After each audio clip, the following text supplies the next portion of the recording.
Aloha, I'm Anne-Marie Kirk. I'm from the Livable Hawaii Kai Hui, where I serve as a board member, and I'm also on the Cultural Resource and Natural Resource Committee. I'm here today with Leighton Tseu, and we're going to be talking a story about something that's been in the news a great deal in this last year. And it's something that Leighton and I have worked on in the past as far as the Mano, the shark, and what's happening in our waters. We've seen a lot in the news about sharks being aggressive and people leaving the water. We've seen incidents where people have been bitten and also people have been killed. And I don't know if there's a rise in what's happening or just an awareness of what's happening, but one of the things that always comes up is that cultural awareness from the Hawaiian perspective. And there's many perspectives that can be shared from the Hawaiian community. This is one today. I'm going to be talking to Leighton Tseu about that. So Leighton Tseu, tell us about yourself.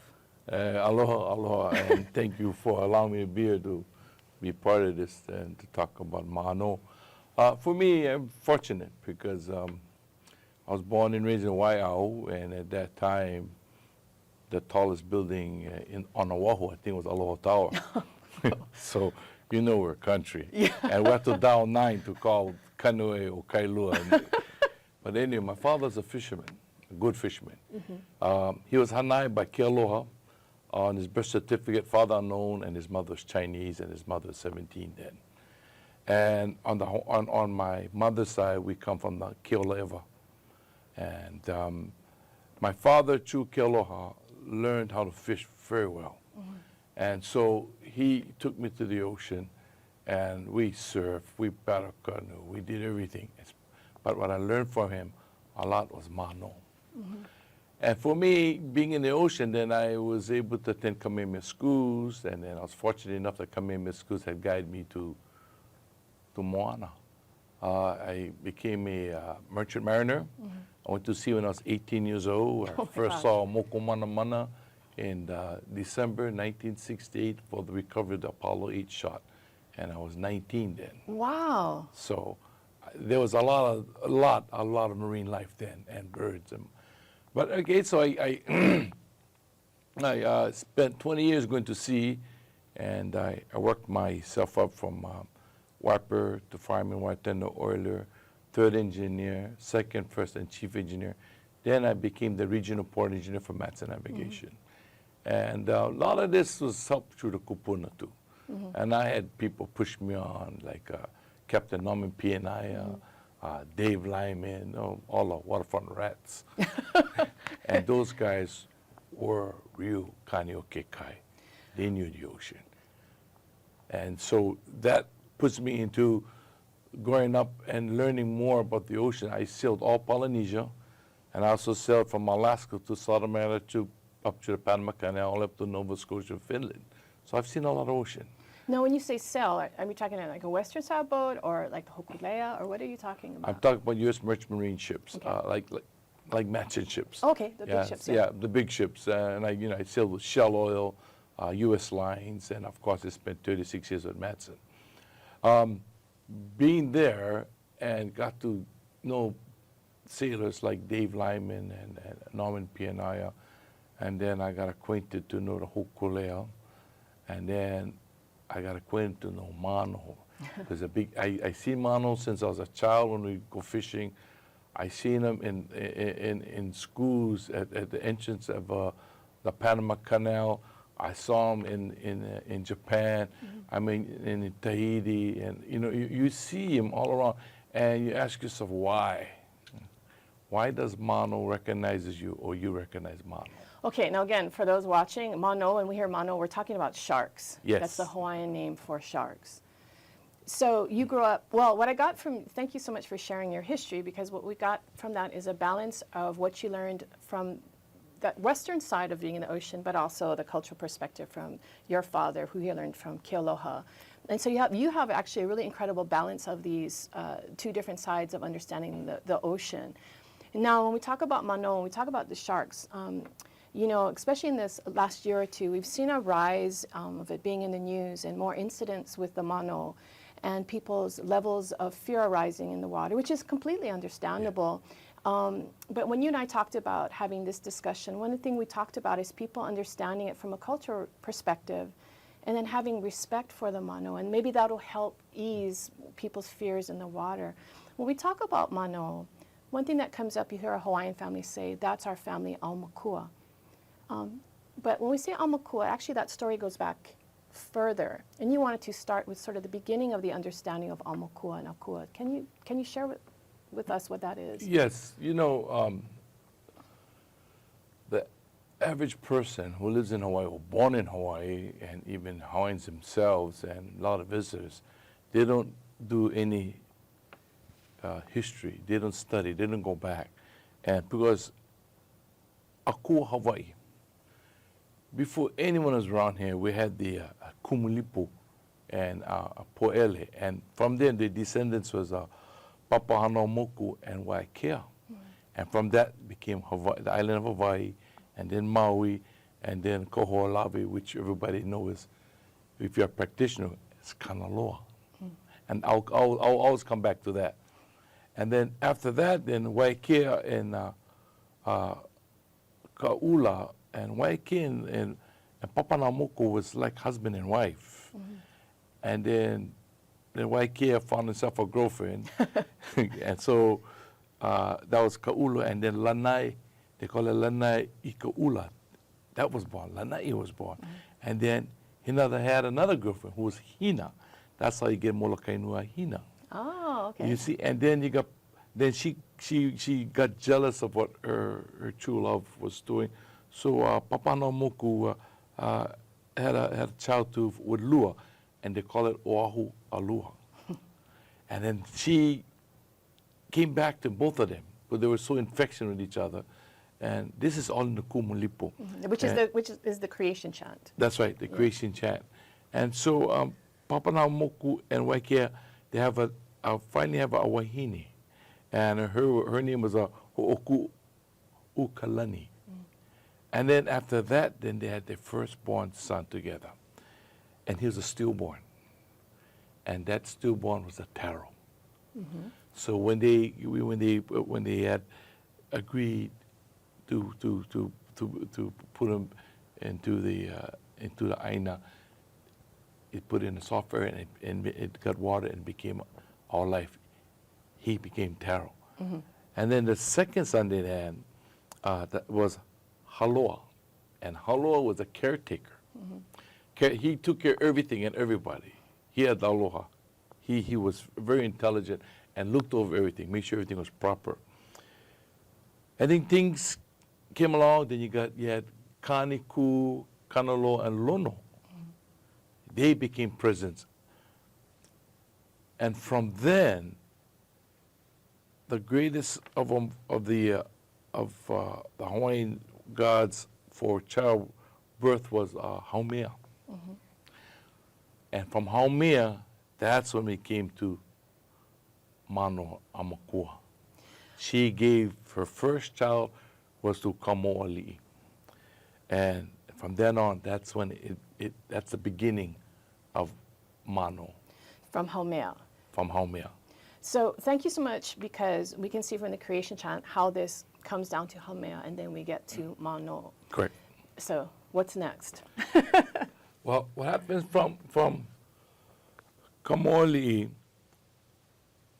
several gods have been recognized. Right now, we have recognized, and it's been written, prior Western, it's been in the chants for hundreds of years, and there's 8 names that we know of. You know, starting with the Kamo'ali'i, Ka'apo'ahau, Kahi'uka, Kanihunamoku, Kuhaimoana, Ka'uhuhu, and Kani'ikokala, and Kani'okekai. And these 8 names are associated with? Kamo'ali'i. Okay. I'm just trying to tie everybody into this. And so, but that's what my understanding is. That's what I hear, kupuna, and what I've looked into. And what I learned a lot about the deities, these gods, they had followed they call it the muluvai, and I've learned that through Puakanakalo Kanehele about how they traveled. They traveled by just from underwater, seeing what Pele has created, the ravines underwater, and they knew it was like a highway for them, and they knew where to travel. And so the gods they became gods, and they became very important, and the respect was there. And then after that, then the families got to have their own personal aumakua. Someone in the family would pass away, and he took him to sea. If he was a fisherman, navigator, something to do with the ocean, he becomes aumakua. And some of us believe that aumakua becomes mano. Even, in modern times, like today, for me, my opinion, even when George Helm went, Foko'olave, Kanaloa. So he disappeared in that channel somewhere. So I believe he's still there as a mano. And even for Eddie, when Eddie went, he too in the realm of Kanaloa. So he becomes mano too. And I've been told even when the Hokolea did at that incident, that all night there was a tiger shark that kept on circling, that protected them. And that incident being when Hokulea, outside of the waters, what island were they off of on Leighton? When they flipped, this is when they flipped over? Yes, they were in the channel. Yeah. And, but that's the story I got back from one of the person that I was on the voice. He says, Mano was there. Okay, so I just want to make it clear for me. So the aumakua in the Mano, so because people think like I'm in the water and I see honu, a turtle. Therefore, I think the turtle is my aumakua. But I think the understanding that I've gotten, and it's been shared with me, is that aumakua comes from family members that have passed, and their spirit then goes into a mano or a honu or a pueo. So it's not something that's abstract. It's like your family member has moved on. Is that how you would? That's correct. Okay. Because a lot of people come in, and even people from the foreigners come in, they go, oh, aumakua, mano, the turtle has minds. Yeah. And you look at them, okay, he's from Boston. You go, okay. Yeah. You see, so, but it's in of Kahiko times, and even those who practice it, it is within the family. Yeah. And then so you had those 8 mano that we're talking about, and Yes. then you had families who have aumakua, right? So Yes. when all these things are happening in today's news, and a family says this, the mano is our aumakua, and they have concerns about what's happening, it's something that is part of their family, part of their ohana. Yes. Okay. So when we look at the mano, and we know that there's different types of mano, is there, when we look at it from a Hawaiian cultural perspective, a hierarchy of the mano? Yes, because of the way it was created, and it's been passed on in the chants, it's very spiritual. It's something. It's in that level, but you now have to believe in it. And like any other cultural group, they have beliefs. It always has been ours. And so some of us look at it as spiritual, and some of it just look at it as an aumakua of a guide. Like I can remember the time when we sailed on the Hokulea, we came out of Japan. When I was on watch, when we were leaving Uejima, we came up. The first thing broke the surface was the fin. Mano. Then we knew we were going to be safe. We'll be taken up. So it wasn't scary. No, it was actually the opposite. It was comforting. It was comforting. That was a Hawaiian, that was a sign. And I've made many voyages to the northwest of the Papahana Mokokea, a lot of Hawaiian. So, and I knew spiritually we were there. Even when we were at Mokumanamana, and the chant that's done is called Na'akua Mano, and Na'akua Mano has 42 names of sharks. Wow, that's amazing. Yeah, and I always, for me, the experience was one of those that we're anchored off, and the chant is done every morning when La rises to Kanaloa. And so happened that there was just a few of us left in the boat, and the rest of the practitioners was on the island Mokumanamana. And sure enough, that day, after just a few of us on the boat, and they did the Mano chant, who comes? He came right underneath the Makane'olo, about an 18-footer. And I looked at him and says, he's here. But and you smiled. Yeah, we're happy because, because we believe. Okay, now getting back to that question of hierarchy, because I know in our previous conversation we had talked, off camera, we had talked about the different types of sharks and sort of the idea of ali'i sharks, and we talked about the great white shark. Can you talk about that for us, please? And I think we even have an image of a great white. If we Aye. can take a look at it, please. Well, see, what the stories that I've been told and what I've read and heard of, that Kamoli'i was a great white. He is the king of all the sharks, and everybody knows that. I mean, he is it. And some people fear of him, and when you have fear, that's when he can sense it. Well, most sharks do, but for the great white, that's why his name is a great white. We still believe it's Kamoli'i. And the last sighting we seen of a great white was on the North Shore not too long ago. And they're here. And most people think they're mostly in San Francisco Bay Area because of the seals and in Australia. And you think they'll be in cold water. No, he's here. He's here. He's here. You know, because they can go to some deep depth and they can be in the ŌleloNet Hui channel, so forth. But he travels a lot. And the other shark we're hearing a lot about, and I know we want to talk about, was the tiger shark. Yes. And we also have an image of the tiger shark to look at as well. Mm. And I think this is a beautiful, beautiful Yes. shark. Well, the tiger, as you all know, those who have interest in studying the tiger shark, that tiger that are born in the Hawaiian waters, especially, you know, the house where they breed in is actually between Maui, Koho'olawe, and almost the edges of ŌleloNet Hui channel. That's what I've been told. And some of these tiger sharks, they go to a depth of 2 miles. For what reason, I don't know. No one could ever explain, even the scientists trying to figure that one out. But that's the hale. And very seldom, also I've learned that those tiger sharks, they do not leave the Hawaiian Islands. Very few. They're there and they always circle the Hawaiian Islands and a lot of it Maui.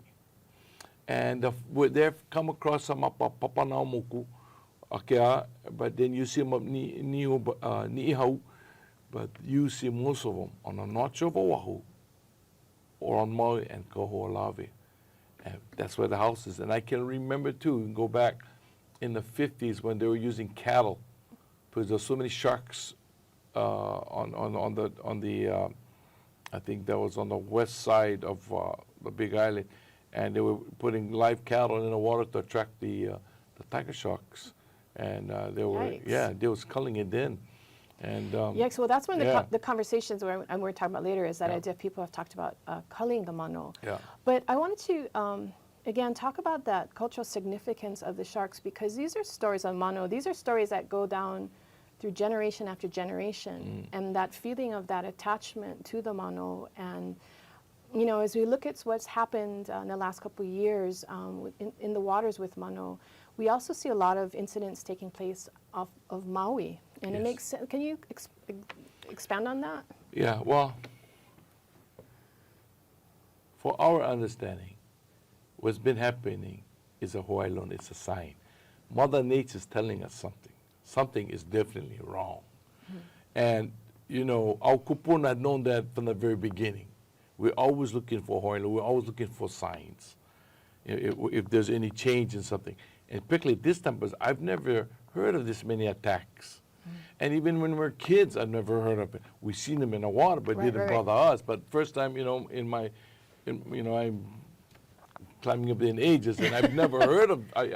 For me, I was surprised. So, you know, we talk about, you know, there's something's going, and the only way we can figure it out is, number one is overdevelopment. Number two is the runoffs. Number three is more people in the water. And then we look at the tourist people who actually use chum to attract the sharks. And what the sharks, he's smart. He's not lolo. I mean, in Hawaii, lolo is smart, but in the Western way, lolo, you know, he's stupid. So what they do is they chum the water, and there's a human being in the cage. He sees that in the cage. He can relate that all that opala. He relates that with the person in the cage. Automatic. So he knows He knows, and for him, he think that's all for the food. Otherwise, he would have not attacked the cage. Right, right. You see, so they're training it. They've been training it for a long time, and so and all these tigers. Don't forget, I told you before. They do not very seldom they leave the islands, and all the sharks. I mean, they've been hanging around, and they see this. This is just a practical way of thinking. I'm just thinking, you know. And, No, you I know, think mean, it's good. I think it's a good way of looking at it because, Yeah. you know, in preparation for the show, I went and talked to some friends who are ocean people, surfers, Yeah. kayakers, and, you know, one thing that came up was the amount of monk seals in the water Yes. and turtles. And no one's saying let's take down that population, but because there's that explosion of that population, when a monk seal comes to shore, there's actually big things that are following it. So it brings things closer to shore. And you know, part of what's been happening is a discussion also of, you know, are we going to start culling either the monk seals or the sharks? I mean, I personally don't believe in that, but do you have any thoughts on that? Well, it's interesting that you brought up the subject for monk seals because I was able to go on the island of the French Fisher Seals for a month, well, actually 22 days to spend with Noah, because they had I must say they had respect to ask us about culling sharks, and of course, you know, we we're going to buy that, and so but they came with the University of Hawaii. We discussed the matters, and so. I was fortunate that Pua Kanakoli Kaneli gave me the kuleana to go and study and watch what goes on those islands. So I was fortunate. I went and OHA supported it. So I lived on the islands and they had some marksmen with them because they were actually looking for a couple of Galapagos sharks that was attacking the monk seals, the pups. And also I've heard there were some tigers out there too that they were looking for. But of course, you know, most of these scientists, they come from the mainland or wherever, and they don't understand our culture, and you know, because that's their job. They want to learn about the marine life, and you know, they're interested in monk seal stories. So they had no introduction of the culture.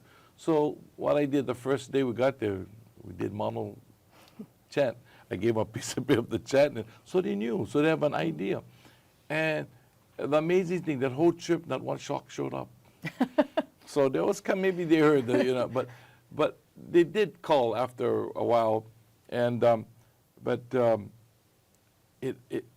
there's nothing we can do about it because the government is strong. Yeah. They got money, they got nice boat. I mean, they got scientists with degrees, and you know, we just. What are people? Yeah. Yeah, you know, but we have those discussions too about like scientists and Western scientists, and we need them. Yes. Absolutely. But I think sometimes people forget when we talk about our kupuna, we forget that they were scientists too. They were oceanographers, they were architects, they were mathematicians, navigators. I mean, they were the whole spectrum. So they have that knowledge too of what's happening. And it's beyond just the science of understanding the currents and how they run and where the mano is running. Yes. But that perspective of that interaction, that communication with them on a spiritual level. And I think, you know, before we started this show, I asked one of the crew members, you know, what do you want to see out of this show, you know? And he was like, basically, he's afraid to go in the water. I mean, is that where we're at right now? Or how do we curb those fears in people? The fear is we can't get away with the fear because it's embedded. I mean, the newspapers have done it, and people don't understand the culture, and because of what's going on, I mean, they're hungry. I mean, the longline fishermen almost wiped out all the fish on the islands. Right. You know, so they want food, and people not really understand. Like us, we surfers, we see on shark, our legs on the board. You know, we know we've seen quite a few in our lifetime, but you know, we know what to do. Or the sign that goes like this with no words. You just kind of go. And even when I used to dive the 100-feet drop on my dad, we used to signal each other by tapping, you know, hitting our scuba tank, then we know that he's around. But it's, you can't stop the fear now. Yeah. It's hard to stop the fear. And the only people really concerned about that, the scares probably the tourist authority, those guys. You know, it brings income to the state, right? Because but you know, then people get feared of going down to the water and stuff. I mean, you see movies like Jaws and all that stuff. Yeah. They put fear in people. Absolutely, I saw that and it terrified me. Yeah, Absolutely. So then that's the picture that they have. But I think, in today's discussion, what I'm enjoying, and I hope that the audience does as well, Yes. is that it's not when someone says, I'm a cool, that, okay, I understand it, but there's a much deeper level that is my family member. That is Yes. my family member that passed away, that moved on into this Mano, into this shark, and that's my connection. Even we have this sailing vessel on the set today, and talking about the navigators. Can you share about the navigators and when they passed and what happened? Navigators are, that's what, what I've learned and what I've been told. The navigators, as they pass, they take them out to sea. And the old days, there's no cremation. The whole body goes. Yeah. They stone and they drop them into the sea. Today you can't do that because that's what the law is. And going back to that, like my father, he loved the ocean. So we had him cremated, and there's his favorite diver in the 40s, 50s, and 60s to late 70s was actually Haliva, Pueno Point. But there's a shark that lived there. He showed me it. And then he also showed me the house of another shark that was at Turtle Bay and Ehukai, Sunset. He showed me houses and would go down and they'd be in it. And he always told me, son, this is their realm, this is their house. No bother. They come, change ground, go fish someplace else. That's their house. Let it be. And from that came the spirit part and respect. And so we just left. No matter all the fish, they could have, man, when I see, you see kumu 4 or 5 pounds, ooh, 10 pounds. You gotta leave. You want it, but you leave. But you're right. I mean, that's their Holly. We're going into their place. That's right. And we have to respect them. And with the navigator, I remember you telling me that their spirit would actually go into the Mano. Mano. So, I've totally appreciated this conversation today at Leighton Tseu, Man of the Sea. Yeah. And we hope you enjoyed it as well. If you want to learn more about our programs here on Ōlelo, please check out hawaiikaihui.org. I hope you enjoyed this conversation. And I think the one thing that Leighton and I were trying to get across today is to have that respect and understanding of the Mano. And sometimes it really is scary being in the water, but we have to remember we're in their house. That's correct. And just to respect them. That's correct. So thank you so much for joining us, and we'll see you next time on Maunalua Communities Working Together. Take care. Aloha. Aloha.